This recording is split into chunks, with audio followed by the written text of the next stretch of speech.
So we have with us Jahiem Thomas. Jahiem, so far you're having a brilliant season. Contribution to the final goal of the game, 5 for Arnett.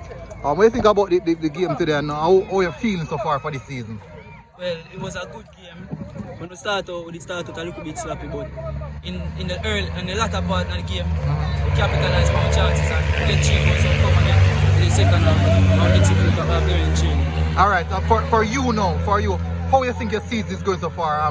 What's the feeling like based off how you're playing now? Well, I'm going to talk to you about last season. Last season, I started a little bit sloppy, I afraid because the level is high and just come out of school boy. So this season, I tell myself, say, I want to capitalize on that and push forward, get a better season coming this season.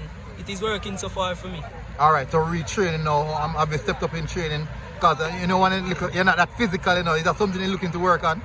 Yeah. Something we're looking to work on, but when I make my body make it there, is it? So I can just focus, see me and push through. Alright, well done here. Yeah, and good game again. Yeah, thanks.